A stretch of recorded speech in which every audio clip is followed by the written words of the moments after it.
Hello guys, तो कैसे हैं आप लोग? बढ़िया। आज हम पढ़ेंगे प्रूफ ऑफ इरेशनैलिटी, यानी जो हमारे इरेशनल नंबर्स होते हैं।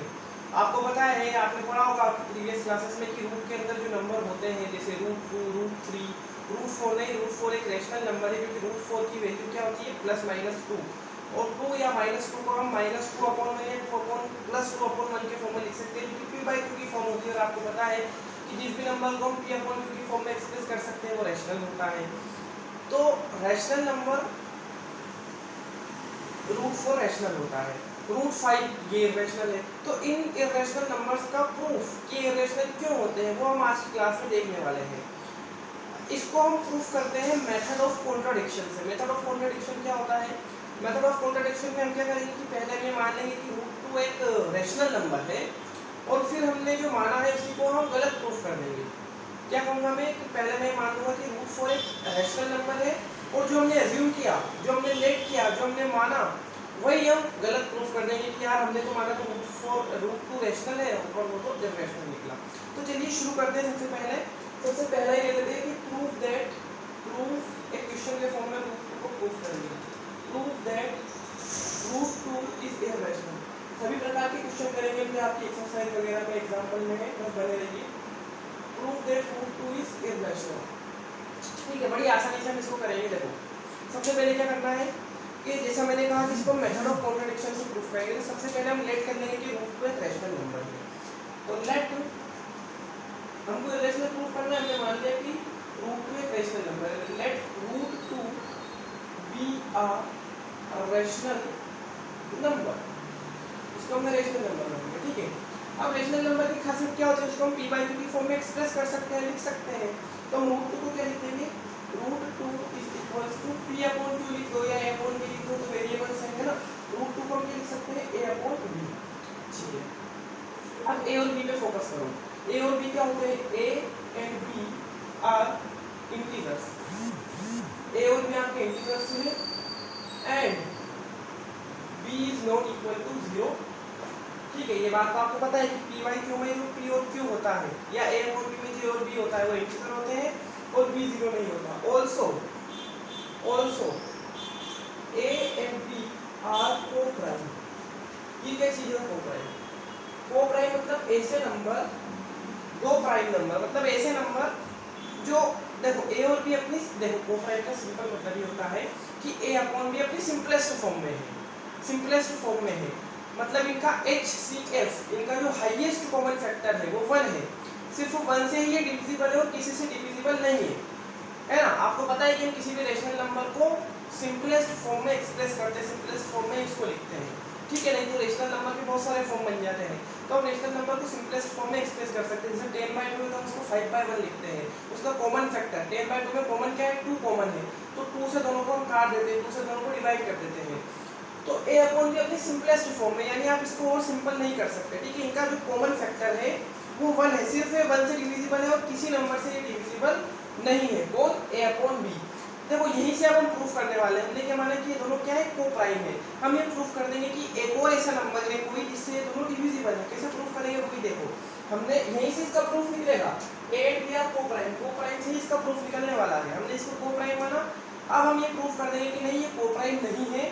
1 के अलावा भी ऐसा नंबर है जिससे दोनों डिविजिबल है, मतलब ये अपनी सिंपलेस्ट फॉर्म में नहीं है। देखो, आराम से हम चलते हैं, आराम से समझ में आएगा सब। अब देखो क्या करो, स्क्वायरिंग बोथ साइड। तो इधर लिख लेता हूं मैं, स्क्वायरिंग बोथ साइड, दोनों तरफ आप स्क्वायर कर दो। स्क्वायरिंग बोथ साइड्स, रूट 2 का square is equals to A upon B का होल स्क्वायर। रूट 2 का स्क्वायर, किसी भी रूट का स्क्वायर क्या होता है? वो नंबर होता है, मतलब स्क्वायर से रूट कैंसिल हो जाता है, ऐसा भी आप समझ सकते हो। ठीक है, तो यहाँ पर तो 2 बचेगा।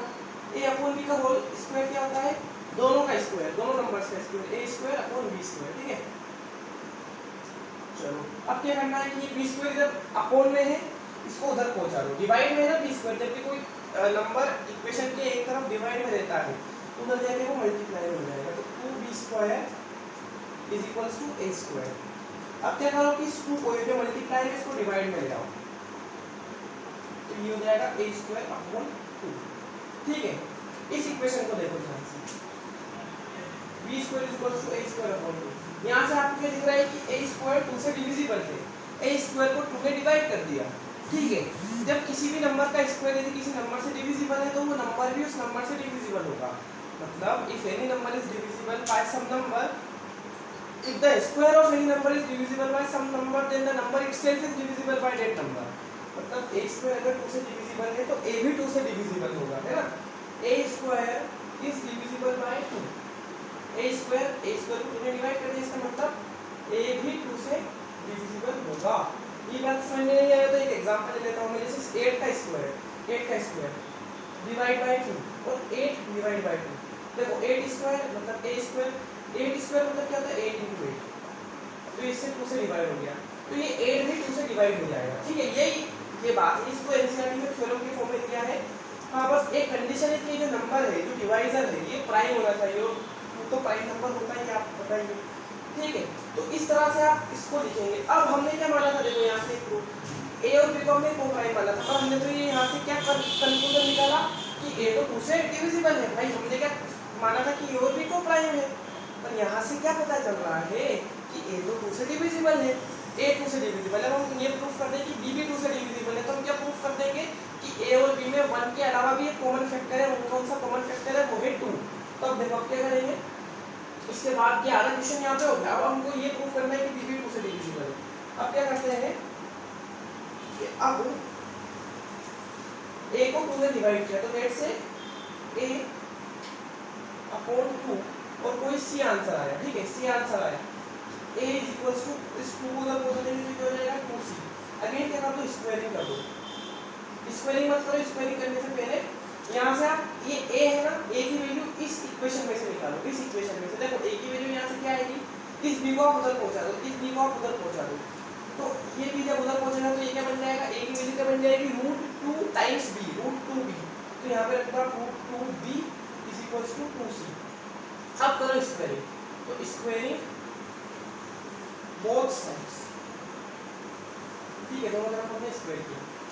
जब हम स्क्वायरिंग कर देंगे बोथ साइड तो ये हो जाएगा √2 टाइम्स b का whole square is equal to 2c का होल स्क्वायर, √2b का होल स्क्वायर। देखो √2 का स्क्वायर तो अगेन 2 हो जाएगा, और b का स्क्वायर क्या होगा, b स्क्वायर, b तो वेरिएबल है, 2 का स्क्वायर 2c का होल स्क्वायर, मतलब 2 का भी स्क्वायर एंड c का भी स्क्वायर, तो 2 का स्क्वायर 4, c का स्क्वायर c स्क्वायर, ठीक है। अब क्या करो, इस 4 को इसके अपॉन में पहुंचा दो, ये 4 यहाँ पे मल्टीप्लाई है c स्क्वायर के साथ, इसको इक्वेशन के इस तरफ ले जाओगे तो ये डिवाइड में पहुंच जाएगा, अपॉन में पहुंच जाएगा। तो अब क्या करना है कि 2b square upon 4 is equal to c square, ठीक है। अब ये देखो कैंसिल हो रहा है, 2 अपॉन 4 को क्या लिख सकते हैं हम, 1 अपॉन 2, मतलब b square upon 2, b square upon 2, b square upon 2 मतलब क्या, b स्क्वायर 2 से डिविजिबल है, मतलब b भी 2 से डिविजिबल होगा। ये बात यहाँ से आपको दिख रही होगा, जैसे हमने यहाँ पर लिखा था कि a स्क्वायर 2 से डिविजिबल है तो a भी 2 से डिविजिबल होगा। उसी प्रकार से यदि b square is divisible by 2 then b is also divisible by 2, मतलब दोनों नंबर 2 से डिविजिबल है ना, दोनों नंबर 2 से डिविजिबल है, मतलब दोनों का एक 1 के अलावा एक के अलावा एक और कॉमन फैक्टर है।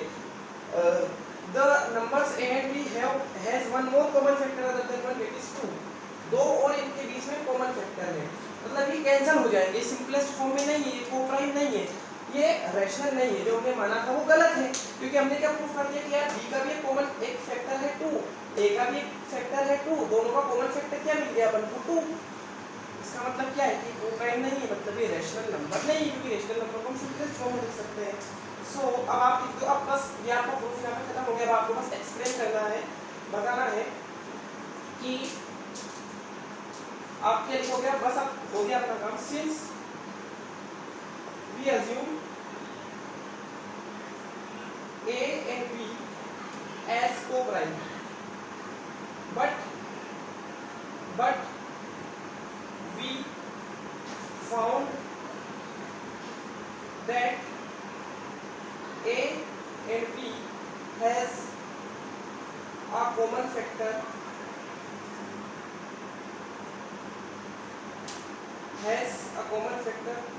other than 1, 1 के अलावा भी कॉमन फैक्टर है 2 अदर देन 1, 2 से दोनों डिविजिबल मतलब 2 इन दोनों का कॉमन फैक्टर है, and b has a common factor 2 other than 1. So our ये हमने जो अज्यूम किया था, लेट जो हमने किया था, so our assumption ऊपर लिख रहा हूं मैं, so our assumption is wrong, hence root 2 is irrational. इस तरह से आप irrationality प्रूफ करेंगे। क्या किया हमने, पहले इसको रैशनल माना, इनको कोप्राइम माना, कोप्राइम माना। कोप्राइम मानने का कारण क्या है कि भाई रेशनल नंबर को हम सिंपलेस्ट फॉर्म में लिख सकते हैं, है ना, पर हमने प्रूफ कर लिया कि नहीं, इनका तो एक और कॉमन फैक्टर है, वो कौन सा कॉमन फैक्टर है, 2 है, ठीक है, 2 इनका कॉमन फैक्टर है, मतलब ये कहीं ना कहीं a और b कैंसिल होके कुछ नया फ्रैक्शन मिल जाएगा, लेट से c अपॉन d कोई नया फ्रैक्शन मिल जाएगा। और रेशनल नंबर तो क्या होते हैं, रेशनल नंबर को सिंप्लीफाई नहीं होते हैं, रेशनल नंबर को अगर हम ऑलरेडी सिंपलेस्ट फॉर्म में लिखते तो वो सिंप्लीफाई नहीं होंगे, ठीक है। तो a और b को हमने कोप्राइम माना था, हमने गलत प्रूफ कर दिया, मतलब रूट 2 रैशनल नहीं इररेशनल है, ऐसे हम इसको प्रूफ करते हैं, ठीक है। तो ये आप नोट कीजिए, कोई डाउट हो तो आप पूछ सकते हैं। अब करेंगे हम अगला क्वेश्चन।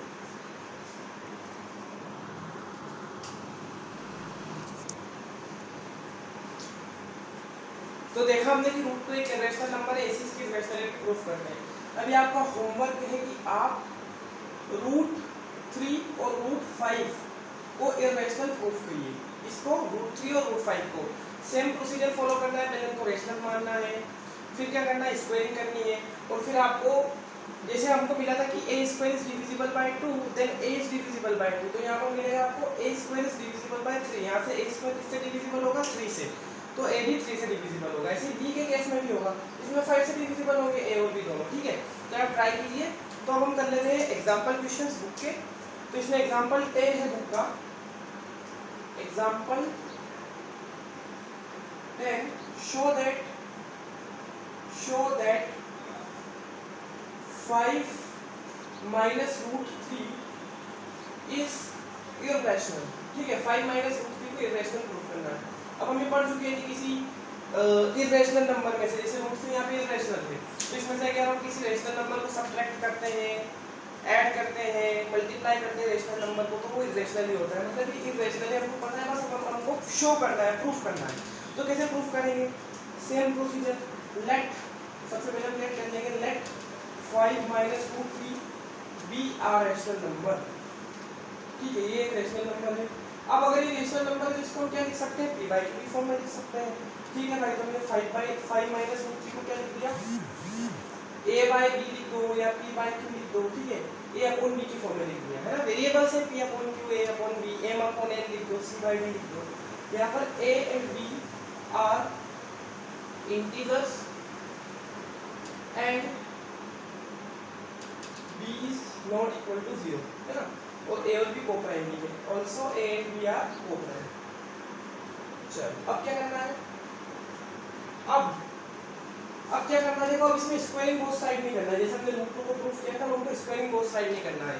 जब भी ऐसा कोई क्वेश्चन आए जिसमें मल्टीपल टर्म्स हो, देखो यहाँ पे 2 टर्म है, रूट 3 के अलावा भी ये माइनस b और 5 भी है, ठीक है। तो ऐसे में क्या करना रहता है कि जो रूट वाली क्वांटिटी है उसको एक तरफ लेने दो, उसको इक्वेशन के एक तरफ ले आओ, बाकी जितनी भी चीजें हैं, जितनी भी अलग दूसरी क्वांटिटीज हैं, जितने भी दूसरे नंबर से उनको इक्वेशन के एक तरफ ले आओ, मतलब ये जो रूट 3 है इसको यही लेने लो, इस 5 को इधर ले आओ, तो 5 को इधर ले आओ। अब रूट 3 अगर हमने इधर ले लिया तो माइनस रूट 3 होगा, तो एक काम करते हैं, रूट 3 को तो इधर ले आते हैं और a अपॉन b को उधर ले जाते हैं, समझ गए। चलो देखो 5 a अपॉन b इधर प्लस में, तो इधर जाने का टाइम हो जाएंगे नेगेटिव में, माइनस में, और रूट 3 इधर माइनस में, तो उधर जाने का टाइम हो जाएगा प्लस में। मतलब ऐसे क्वेश्चन में आपको रूट वाली क्वांटिटी को इक्वेशन के एक तरफ ले आना होता है, ठीक है। एक इंपॉर्टेंट क्वेश्चन है, बोथ पॉइंट ऑफ व्यू से इसको अच्छे से करना है आपको। अब देखो इसको सिंपल सॉल्व करो, तो देखो इसका एलसीएम b आ जाएगा, है ना, इसको सॉल्व करना है, तो b का मल्टीप्लाई इधर हो जाएगा, तो हो जाएगा 5b minus a is equals to root 3, ठीक है। बस अब देखो आप एक चीज देखो, एक चीज यहाँ से ऑब्जर्व करो आप, क्या क्या आप देख रहे हो कि 5, इसके बाद वाली चीज मैं यहाँ लिख रहा हूँ, 5a and b are integers. 5 भी इंटीजर है, 5 एक इंटीजर होता है ना, जितने भी पॉजिटिव नंबर है वो इंटीजर होते हैं, a भी इंटीजर है, b भी इंटीजर है, यही माना है ना, a and b are integer, तो 5a and b are integers. ठीक है, 5a और b तीनों इंटीजर से है। सो इसका मतलब क्या है, जब तीनों इंटीजर है तो 5b minus a upon b is rational. अरे भाई ये सब इंटीजर है तो जो नंबर आएगा इनको हमने इसमें से इसको सब्ट्रैक्ट किया, डिवाइड किया, तो वो रेशनल आना चाहिए भाई। सब इंटीजर है तो रेशनल ही आएगा ना नंबर, तो उस पे आप अलग अलग ऑपरेशन लगा दो इसके बाद भी, ठीक है। ऑपरेशन लगाने के बाद जैसे ऑपरेशन मतलब कि 5b माइनस a कर दिया अपॉन b कर दिया, तो ये क्वांटिटी है ये भी रेशनल होगी, ये रेशनल होगी क्योंकि ये तीनों क्या है इंटीजर से। बट वी नो दैट, पर हमको तो ये पता है कि √5 नहीं है ना, ये बाद में लिखते हैं। देखो 5a we are integer, so 5b minus a upon b is rational, ये रेशनल होना चाहिए। It means √3 is also rational। भाई अगर ये क्वांटिटी रेशनल है तो ये भी रेशनल होनी चाहिए, क्योंकि रेशनल और इरेशनल दो अगर चीजें हैं तो वो इक्वल कैसे हो सकती हैं। अगर कोई सी चीज एक तरफ इक्वेशन में अगर ये रेशनल है, ये सब इंटीजर से, तो √3 भी एक रेशनल नंबर होना चाहिए, तभी तो दोनों इक्वल है। तो it means √3 is also rational. पर हमको क्या पता है, but we know that √3 is irrational. पर हमको तो ये पता है कि भाई √3 तो इरेशनल है। तो ये कॉन्ट्राडिक्शन हो गया ना कि भाई इक्वल के इस तरफ तो आप कह रहे हो कि ये तो ये इक्वेशन के हिसाब से कि ये इंटीजर से तो ये रेशनल है तो ये भी रेशनल होना चाहिए, पर हमको तो पता है √3 रेशनल है। तो ये क्यों कॉन्ट्राडिक्शन, ऐसा कॉन्ट्राडिक्शन क्यों क्रिएट हो, क्योंकि हमने क्या माना है 5 माइनस √3 रेशनल है। तो इसी कॉन्ट्राडिक्शन के कारण ये जो इसी असम्पशन के कारण ये कॉन्ट्राडिक्शन आया है। So this contradiction has arisen due to our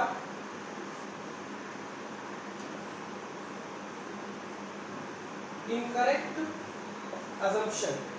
हमने गलत माना कि √3 एक 5 माइनस √3 एक रेशनल नंबर है, ये हमने गलत अज्यूम किया, इसलिए ये कॉन्ट्राडिक्शन राइज हुआ। क्या कॉन्ट्राडिक्शन, एक तरफ तो √3 रेशनल है, एक तरफ हमको पता है कि √3 रेशनल है, तो ये हमारा ये assumption ही गलत था। This contradiction is rise due to our incorrect assumption, so we can conclude that, फिर हम क्या कह सकते हैं, we can conclude that 5 minus √3 is irrational. तो बस इतना सा छोटा सा प्रूफ इसका होता है, और बड़ी सिंपल सी बात भी समझ में भी आती है कि भाई √3 अगर ये इंटीजर है, ये सभी इंटीजर है 5 a और b, तो ये रेशनल होना चाहिए। इसका मतलब √3 भी रेशनल होना चाहिए, पर हमको तो पता है √3 रेशनल है, तो ये तो कॉन्ट्राडिक्शन हो गया भाई, विवाद की स्थिति पैदा हो गई, गलत बातें चल रही है। तो एक तरफ √3 रेशनल, एक तरफ हमको पता है कि ये रेशनल है, पर हम देख रहे हैं कि इस इक्वेशन के कारण ये रेशनल प्रूफ हो रहा है। तो ये सब क्यों हुआ, क्योंकि हमने इसको रेशनल नंबर माना, 5 माइनस √3 को रेशनल नंबर माना, और इसको हमने a अपॉन b की फॉर्म में एक्सप्रेस कर दिया। तो हमारा असम्पशन गलत है, इसका मतलब 5 माइनस √3 एक इरेशनल नंबर है। आशा है आप सभी को समझ में आया होगा। देखो बड़ा सिंपल है, और अपन जब एग्जांपल करेंगे तो आपको आ जाएगा समझ में। ये नोट कीजिए, इसके बाद करते हैं अगला क्वेश्चन।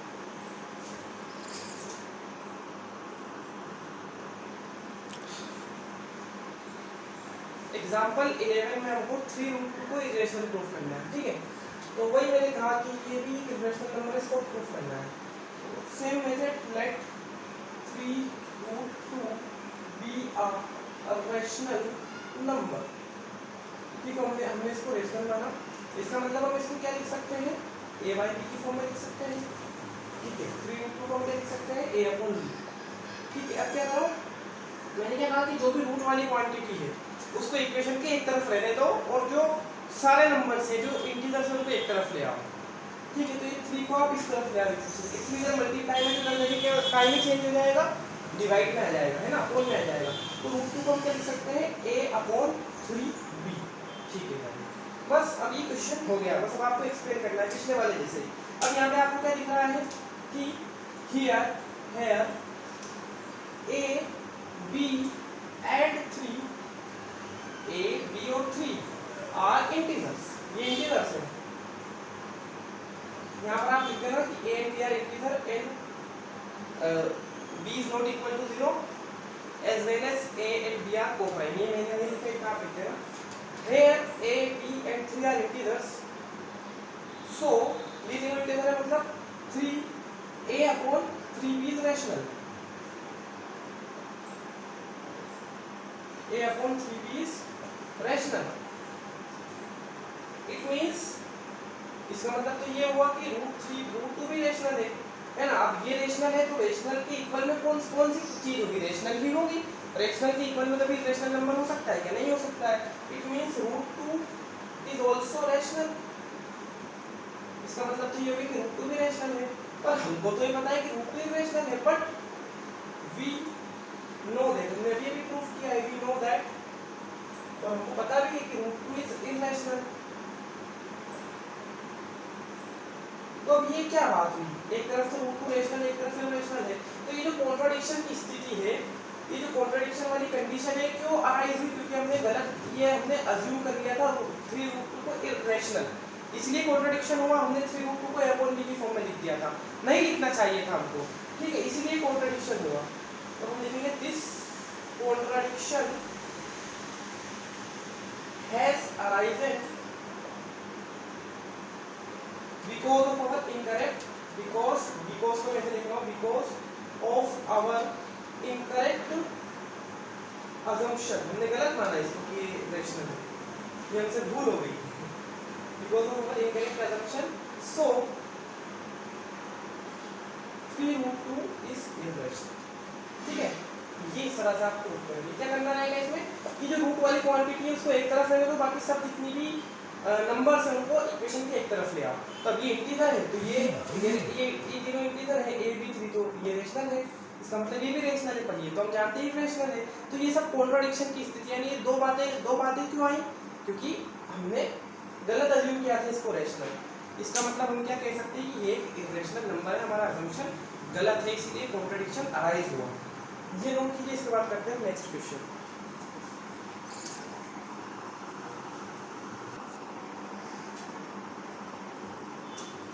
चलिए तो अब करते हैं एक्सरसाइज 1.3 की एग्जांपल्स क्वेश्चन हमारे ओवर हो चुके हैं। अब एक्सरसाइज 1.3 का फर्स्ट क्वेश्चन था प्रूव दैट √5 इज इररेशनल। तो ये मैंने आपको होमवर्क दे रखा है, वैसे ही प्रूव करना है जैसे हमने √2 को किया था, ठीक है। तो सेकंड क्वेश्चन जो एक इंपॉर्टेंट क्वेश्चन है from board exam point of view, इसको हम करने वाले हैं। प्रूव दैट 3 + 2 √5 इज इररेशनल, ठीक है। तो let 3 + 2 √5 be are rational number. चलो इसको रेशनल हमने अज्यूम किया, इसका मतलब कि 3 + 2 √5 को हम a/b की फॉर्म में लिख सकते हैं, where a and b are integers. मैंने थोड़ी स्पीड पकड़ ली क्योंकि आपको पता ही है कि क्या कॉन्सेप्ट यूज होगा।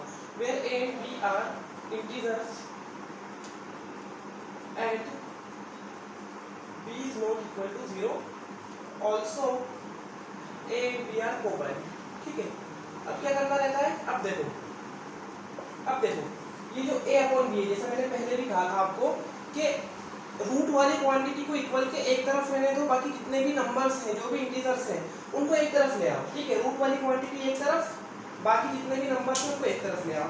अब देखो इस 3 को इधर, ये प्लस में +3 है ना, इसको इधर ले आओ, इक्वल की इस तरफ ले आओ, तो ये माइनस हो जाएगा, मतलब यहाँ बचेगा 2√5 और इधर हो जाएगा ये a/b -3, सही है, ठीक है। अब क्या करो कि इस 2 को इसके अपॉन में ले आओ, एक काम करो पहले इसको सॉल्व कर लो, ठीक है।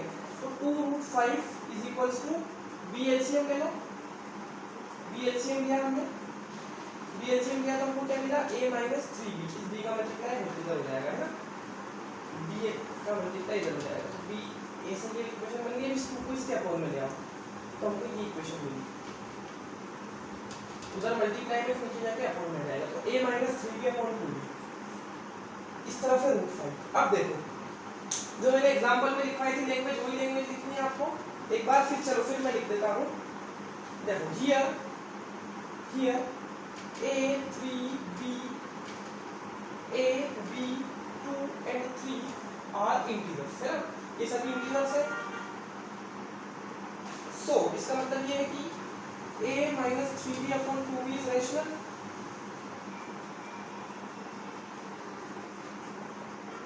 ये रैशनल है। It means √5 is also rational, है ना। but we know that root 5 is irrational. Contradiction किस चीज की आ गई? This contradiction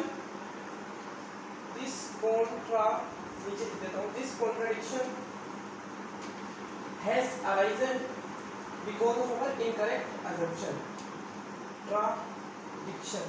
Contradiction has arisen because of our incorrect assumption. So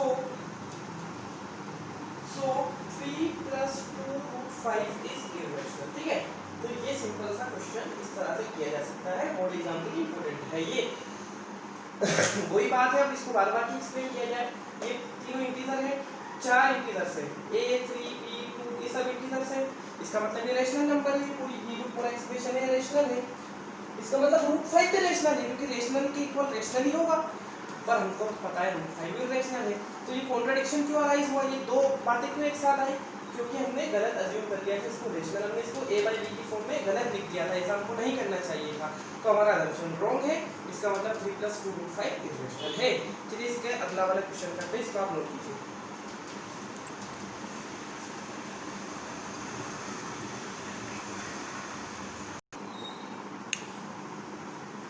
चलो अब एक्सरसाइज का लास्ट क्वेश्चन कर लेते हैं। Prove that the following are equations. वापस वही प्रूफ करना है।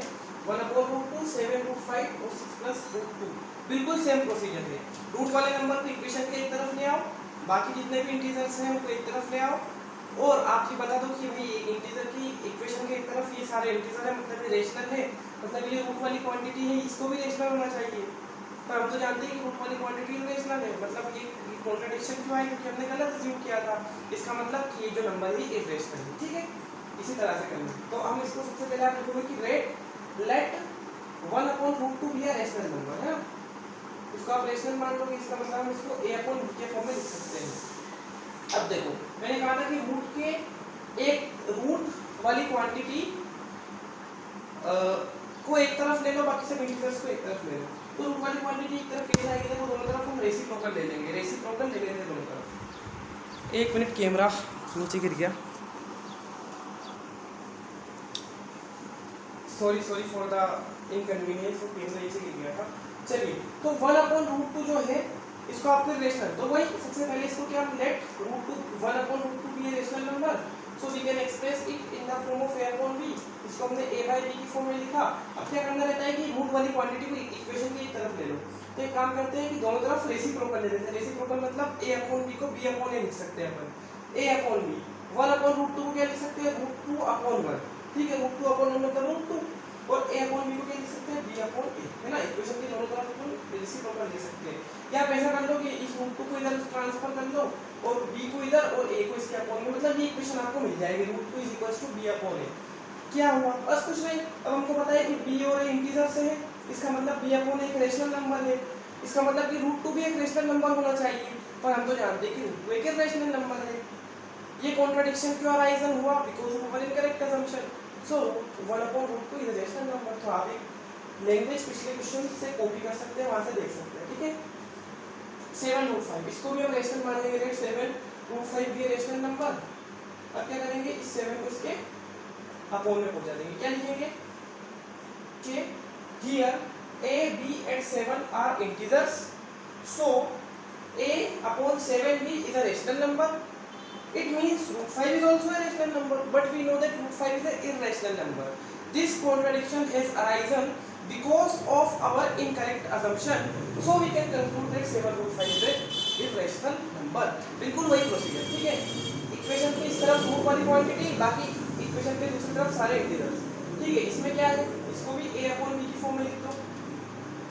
ठीक है, इस 6 को इस तरफ ले जाओ, इधर से रूट वाली क्वांटिटी रेसिप्रोकल हो जाएगा a/b - 6। या तो यहाँ पर छोड़ दो, चाहो तो एलसीएम करो। ये यहाँ से भी आप छोड़ के लिख सकते हो कि a b and 6 are integers.